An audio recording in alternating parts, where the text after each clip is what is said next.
Estimados hermanos y amigos, nuevamente un gozo tremendo que nos estén mirando en esta ocasión. Es un privilegio poder llevar la palabra de Dios y hablar sobre la historia de lo que el Señor ha estado haciendo en su iglesia a través de los años. En esta ocasión tenemos a nuestro hermano Max Gallardo, un amigo de muchos años, y es una bendición, estimado Max, que estés con nosotros en esta ocasión. Nuestro hermano Max trabaja en la Universidad Global de las Asambleas de Dios, Global University, y es profesor adjunto de teología en dicha institución.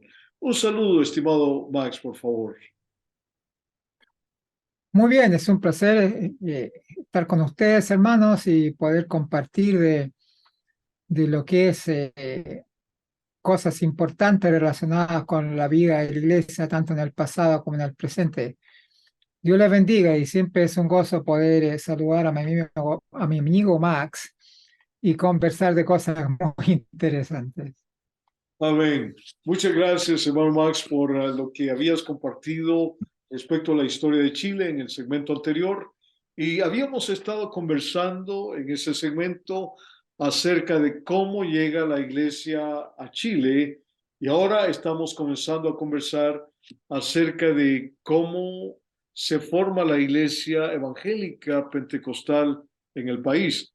Ahora, volviendo al tema del comienzo de la iglesia evangélica en general en Chile, me pareció un dato interesantísimo el tema que había colportores, estos hermanos que en ese momento el trabajo que hacían era llevar la Biblia, la palabra de Dios, distribuirla y de alguna Eso. forma que no entendemos, sirvió como base para que personas pudieran abrir sus corazones a conocer al Señor Jesucristo, ¿verdad? Adelante, hermano. Es algo interesante que cómo la palabra de Dios llega y llega a lugares inusuales. O sea, si la Biblia estaba disponible para cualquiera que pudiera comprarla, bueno, cualquiera podía comprarla, así que era muy común que en muchos hogares que podían tener los recursos para comprar la Biblia, la tuvieran, aunque ni siquiera eran evangélicos, eran católicos. Y me llama la atención, estoy recordando ahora la famosa poetisa chilena Gabriela Mistral, que es un nombre de poetisa, no es el nombre real de ella, pero ella tenía una Biblia protestante e incluso escribió un poema sobre su Biblia, elogiando cómo la Biblia era su fuente de sabiduría y de consuelo. No hay evidencia que ella alguna vez se haya convertido. Ah, pero ahí tenía su Biblia, su Biblia evangélica, y que era motivo de bendición para ella. Qué hermoso verás. Y en realidad esto ocurrió no solamente en Chile, pero en varios países suramericanos, ¿no? Me imagino que sí, me imagino que sí, porque era más fácil vender la Biblia que poder comenzar a fundar iglesia y comenzar a confrontar al clero católico para poder avanzar una denominación. Sí, sí, sí. Tremendo. Bueno, es un amplio material para investigar en ese sentido, ¿verdad? Ahora, Sí, nos es habías cierto. estado mencionando, estimado Max, acerca de cómo un ministro español metodista, Juan Canut, Sí, había comenzado a predicar por las calles y comenzaron los evangélicos a ser conocidos como los canutos, ¿no? Canuto, Canuto, sí, Como los canutos. Y sí. luego también nos instruiste acerca de cómo comienza la iglesia pentecostal en el país, en Chile. Entonces, quisiera que antes de que entres en materia, que hagas una comparación entre ese avivamiento de 1905 de Pandita Ramabai en la India y y el movimiento muy conocido de Azusa, de la calle Azusa?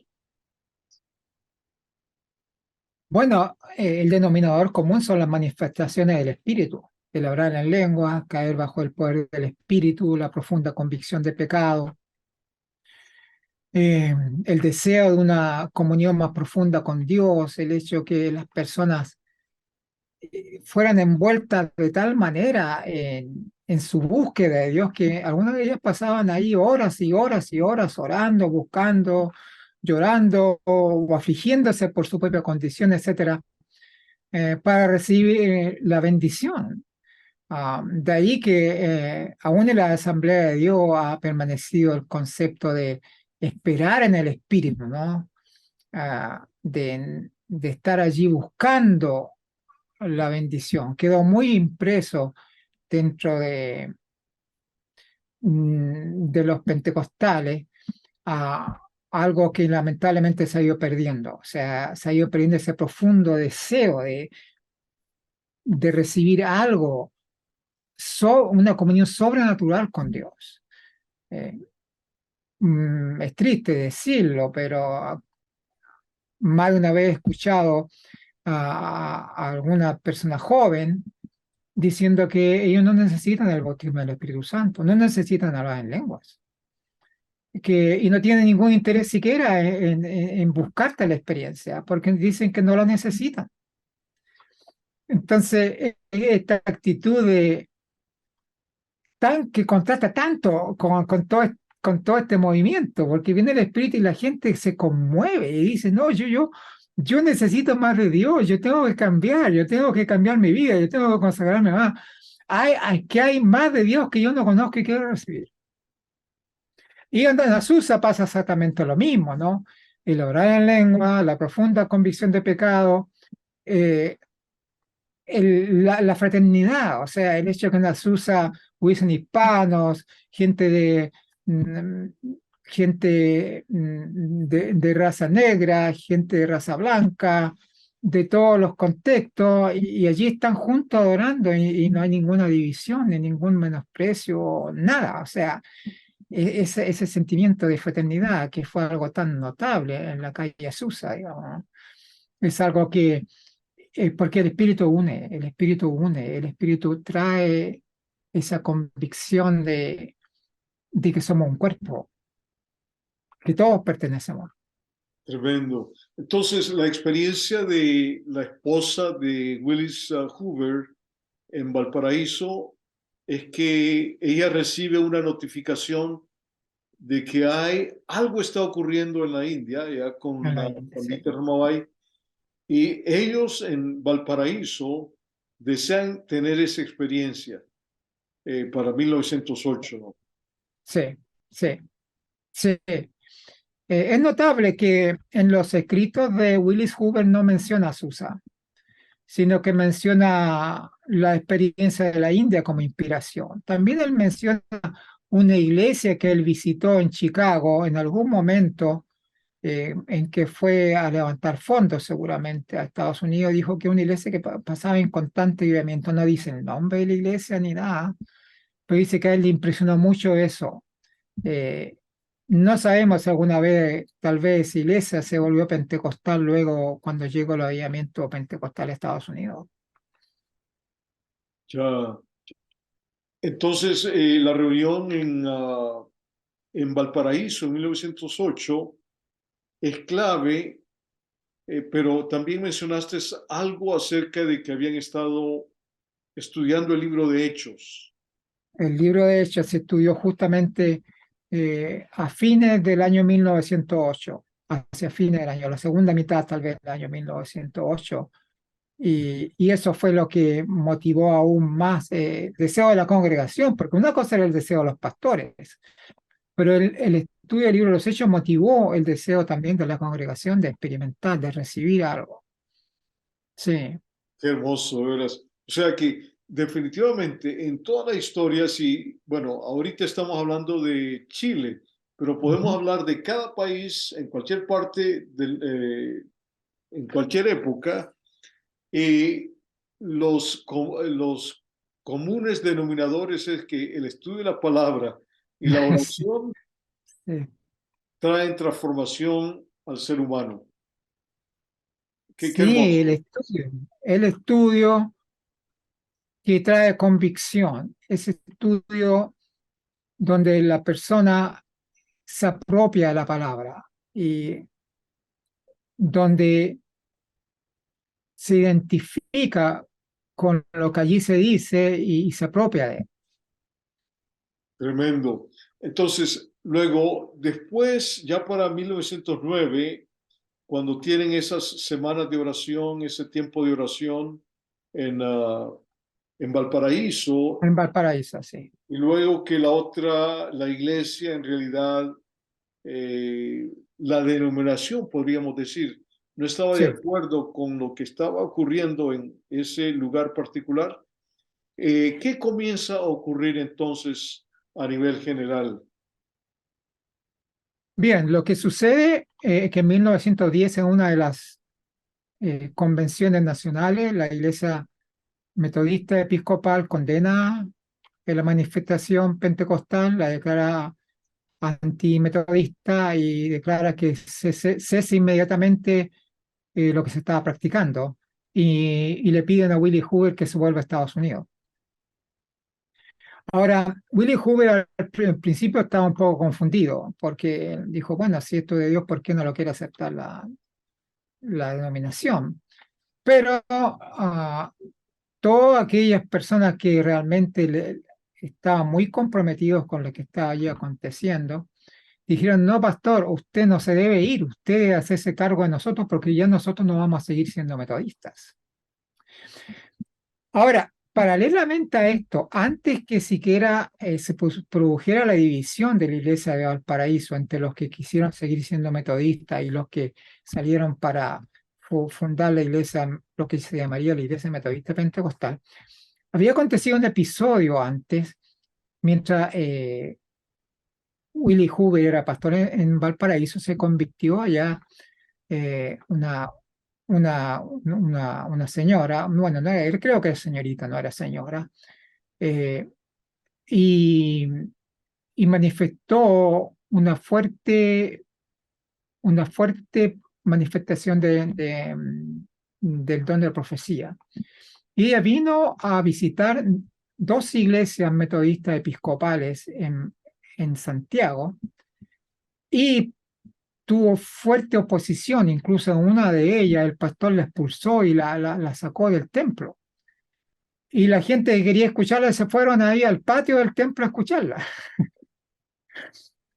Y estos dos grupos hubo dos grupos de esta iglesia que aceptaron como válido lo que había experimentado eh, esta hermana de apellido Laidlaw, y, y se salieron de la iglesia metodista y se formaron como grupos independientes, sin claridad de qué iba a pasar con ellos, pero ya en los metodistas no los querían y no querían que, si ya habían aceptado, no querían que volvieran a sus iglesias. Entonces ellos quedaron allí como dos cuerpos que tenían confraternidad entre ellos sin ningún plan posterior. Ahora, cuando ya Willis Hoover decide finalmente hacerse cargo de quienes ya salen de la iglesia metodista, forma con estos dos grupos de Santiago y con el grupo de Valparaíso lo que se llamaría la iglesia metodista pentecostal. Es el origen histórico de la iglesia metodista pentecostal. Y nombran a Willie Hoover como su pastor de los tres grupos. El grupo mayor, por supuesto, es el de Valparaíso, que son más o menos como 500 personas. Y, y bueno, con el tiempo se siguieron a estas tres congregaciones, se siguieron añadiendo, ya sea grupos de otras denominaciones que aceptaban el avivamiento y salieron de su denominación o sencillamente lo expulsaron, o congregaciones completas que se volvieron pentecostal, como la iglesia presbiteriana de una ciudad del sur de Chile llamada Concepción. La iglesia presbiteriana se volvió completamente pentecostal, dejó la iglesia presbiteriana y se vino con la nueva denominación, y ahí se forma la iglesia metodista pentecostal entonces. Am, Así parte la, el movimiento pentecostal chileno. Ahora quisiera ir a la parte, si no te importa, quisiera ir a la parte entonces cuando llegan los asambleístas a Chile. Sí, por favor. Ya entonces, ya vemos cómo comienza el movimiento pentecostal en Chile, que no tiene ninguna relación con las asambleas de Dios, con nuestra denominación en el principio. Y cómo se comienza esto debido a los impases con las iglesias metodistas, episcopal y otras. Sencillamente este se transforma en un movimiento totalmente autóctono. Todos los pastores son pastores autóctonos, no tienen ningún misionero, excepto Willie Hoover. Todos los demás son pastores chilenos. Y así queda como esa identidad. Posteriormente habría una división, una triste división en la Iglesia Metodista Pentecostal, y se formó la Iglesia Metodista Pentecostal y la Iglesia Evangélica Pentecostal. Willie Hoover se fue con la Iglesia Evangélica Pentecostal, y los metodistas pentecostales reservaron el nombre de su iglesia, y Hoover fue como miembro de la Iglesia Evangélica Pentecostal, que son las dos denominaciones pentecostales más antiguas de Chile y las más numerosas, las que tienen mayor cantidad de templos a través del país y la mayor cantidad de miembros. Perdón, Bueno, ¿puedes repetir, por favor, el nombre de las dos iglesias? Ah, Iglesia Metodista Pentecostal, que es la más antigua, la primera, y luego Iglesia Evangélica Pentecostal, que si no me equivoco fue más o menos por 1937, si recuerdo bien la fecha en que hubo la división. Ahora, las asambleas de Dios llegan a Chile a través del misionero Henry C. Ball, o H. C. Ball, como es conocido. Bien poco conocido su nombre porque siempre aparece con la sigla nomás, H. C. Ball o H. C. Ball. Henry C. Ball fue un pionero en la fundación de Iglesia de la Asamblea de Dios entre la comunidad hispana en Estados Unidos, y un notable musicólogo. Muy al principio del comienzo de la Asamblea de Dios, él comenzó a fundar y a formar iglesias entre la comunidad hispana, especialmente en Texas. Incluso fundó hasta unos institutos bíblicos allí. Alice Luz trabajó también con él, una de las pioneras entre la obra hispana en el sur, en Estados Unidos, en Texas especialmente, y tal vez en California. Y Henry C. Ward también era un musicólogo. Él fue el creador conocemos el himnario Himnos de Gloria. Entonces él llega de visita a Chile en 1941, y su objetivo era contactar las denominaciones pentecostales chilenas con el objetivo de establecer lazos fraternales y ofrecer asesoría del Concilio General en variados ámbitos, especialmente en la parte de ayudarles a formar institutos bíblicos. Pero para esta altura, las denominaciones que ya se habían multiplicado más de dos, habían ya más de dos iglesias pentecostales en Chile, ya no sé, quizás cuántas habrían ya, no querían saber nada con misioneros extranjeros, nada. Había esa actitud fuertemente nacionalista y antimisionera en los pentecostales criollos que hizo que no tuviese ningún fruto, y el hermano volvió a Estados Unidos sin obtener ningún resultado para el objetivo del cual vino. Cuando él vino fue recibido por la familia de Willis Hoover, que ya Willis Hoover con su esposa habían fallecido, pero sus descendientes, sus hijos y todos lo recibieron a ellos, porque Willie Hoover y su esposa tuvieron relación con la Asamblea de Dios. Interesante que la esposa de Willie Hoover fue ordenada ministro de la Asamblea de Dios en el primer concilio general, pero Hoover nunca quiso ser ministro, y uno se pregunta, ¿qué hubiera pasado si Willie Hoover hubiese se hubiese unido a la Asamblea. Ese fue formado todo este vínculo. ¿Qué se ha pasado con la iglesia en Chile? Es toda una interrogante que solamente Dios sabe, pero Willie Hoover mantuvo su espíritu independiente, o yo no sé si ya no quería tener otra experiencia parecida a la que tuvo con la iglesia episcopal y mantuvo su independencia. Pero entonces, pero siempre había esta relación entre la Asamblea de Dios y Willie Hoover, incluso uno de los nietos de Willie Hoover, que no recuerdo el nombre exacto ahora, que también apellido Hoover, él fue profesor de Evangel, Evangel University, La acá. Universidad de Evangel es una de las universidades de las Asambleas de Dios y está localizada en Springfield, Missouri. Sí, Qué interesante, de veras. sí. Bueno, pero digo, ah, entonces, Henry vuelve a Estados Unidos, pero ve el potencial. Dice, sí, hay denominaciones pentecostales, hay todo lo que se queda, pero hay campo para seguir predicando y tal vez la Asamblea de Dios puedan servir de buena influencia. Así que cuando él vuelve, muy pronto él es nombrado como secretario de misiones para América Latina.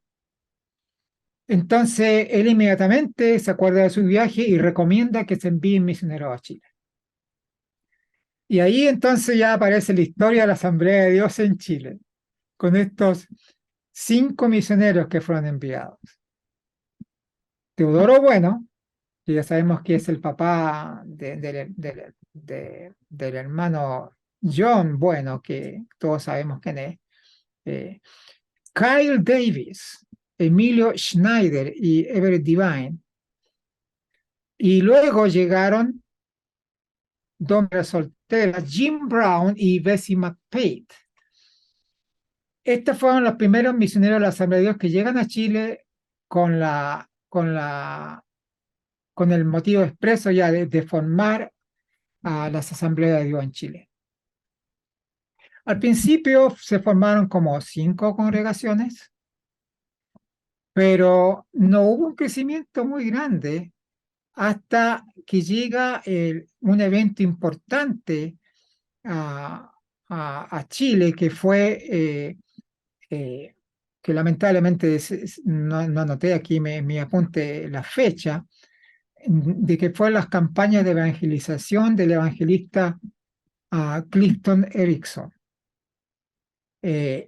Fueron hacia allá, en la década del 50. Él está en Chile y hace una tremenda campaña evangelística en 3 ciudades de Chile, en Valparaíso, Santiago y Valdivia, con señales asombrosas de milagros, prodigios, sanidades, etcétera, y lo que hace que la Asamblea de Dios invitan a este evangelista, y en Valparaíso y Valdivia se fueron auspiciadas por la Asamblea de Dios las campañas. Pero la campaña de Santiago se une un montón de otras denominaciones para participar de la campaña. Y hubo varias denominaciones. Estamos hablando de la iglesia presbiteriana, iglesia metodista, otras iglesias pentecostales, la Alianza Cristiana Misionera. Entonces todos se unen, aunque sabían que este evangelista era pentecostal y venía precedido de toda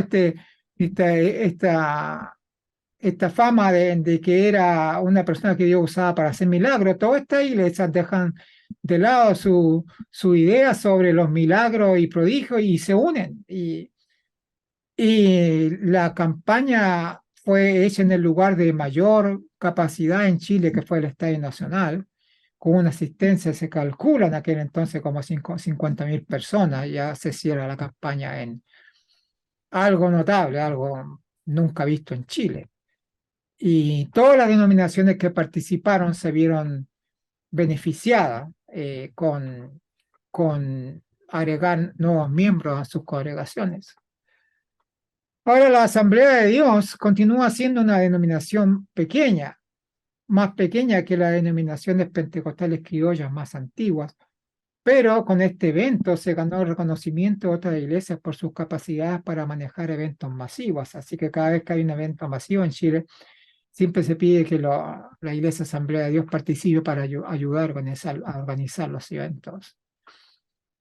Que Ah, estamos hablando de la década de los 50 en este momento, ¿no? sí, mira, sí, lamentablemente se me perdió la fecha exacta, pero no estoy seguro si fue en 1947 o a principios del 50 que fue la campaña de Ericsson, pero fue por esa fecha, sí.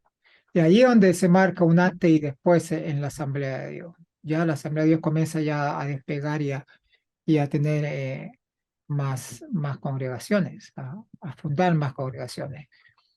Ah, Eh, sí.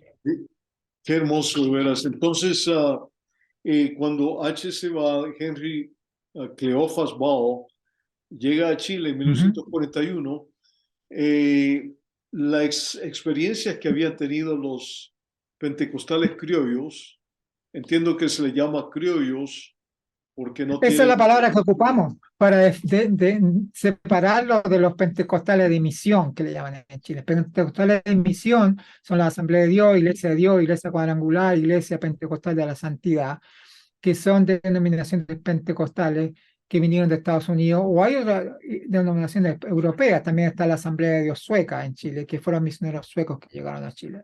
entonces Entonces, esta iglesia, sí, sí, en Chile a los pentecostales se les conoce como pentecostales criollos y pentecostales de de otras misión, denominaciones sí, de misión, sí, de misión. de Ajá, misión. muy bien, interesante para hacer esa aclaración, ¿verdad? Sí, Sí, porque todos los, las iglesias pentecostales de misión tienen más o menos una doctrina más o menos similar. Pero dentro de las iglesias pentecostales chilenas hay diferentes posiciones acerca del bautismo, acerca de la evidencia del bautismo del Espíritu Santo, acerca de las manifestaciones espirituales, etcétera. Y por supuesto el sistema de gobierno. Sí. y todavía se le llama canutos también. Bueno, no lo sé, no lo sé. Ok, muy A bien. ver, a ver, Qué espera un poquito, interesante, de veras que... ah, pero, pero entonces sí, decíamos que a los pentecostales se les conoce como pentecostales criollos y también como pentecostales de las de misión. denominaciones, ¿verdad? De misión, sí, De de misión. misión, que son denominaciones que llegaron a Chile producto de labor misionera extranjera, sí, que son de teología pentecostal. Magnífico, qué hermoso. Entonces, estas características de reuniones masivas también contribuyó, estaba diciendo, para el crecimiento de las iglesias, no solo pentecostales, pero incluso iglesias presbiterianas y metodistas, ¿no es cierto? Sí, sí, ellos participaban en la campaña en Santiago y también se beneficiaron eh, mm, del acontecimiento porque fue un suceso notable y hubo reportaje en los diarios y todo acerca de eso. Reportaje a favor y reportaje en contra. Pero Claro. por lo general la gente lo tomó como positivo y eso ayuda mucho. Fue Qué hermoso. el primer evento masivo evangélico. O sea que hubo manifestaciones poderosas del mover del Espíritu Santo, ¿verdad? Sí, la típica Iguales. manifestación de sanidad divina, sordos que oyen, mudos que hablan, paralíticos que se son sanados, las típicas eh, sanidades sobrenaturales de una campaña de evangelización pentecostal. Qué hermoso. Y esto en realidad es lo que hace la diferencia, ¿verdad? Eh, hace un momento mencionaste que a veces hay el peligro entre las nuevas generaciones. Mencionaste jóvenes que algunos dicen, bueno, en realidad yo no necesito la llenura o el bautismo en el Espíritu Santo. Qué situación más delicada esa, ¿no es cierto? Porque en realidad priva al ser humano, al individuo, de lo que Dios quiere darle en su gracia y en su bondad, ¿no? Para que la manifestación para que la libertad, el evento de liberación espiritual, se goce a plenitud en la vida de un cristiano, ¿verdad? Sí, es algo que llama mucho la atención y uno dice, pero esta persona entiende claramente lo que es el Evangelio, lo que es la Biblia. Si Dios fue el ideador, si Dios da una profecía siglos y siglos antes del acontecimiento, preparando la idea de que el Espíritu Santo iba a descender y luego desciende y produce estas manifestaciones. O sea, si Dios se dio todo ese trabajo de idear todo esto, entonces, ¿por qué yo voy a pensar que no lo necesito? O sea, Qué tremendo. Bueno, estimado hermano Max, gracias por instruirnos en estos eventos históricos de la iglesia chilena. Vamos a terminar, a concluir este segmento, pero vamos a seguir con un segmento en un momento, uno más corto que este, pero ujú. estaremos hablando prosiguiendo en la plática sobre la iglesia en Chile, ¿verdad? Bueno, Muy bien. muchas gracias, estimado hermano Max. Unas palabras de despedida, por favor.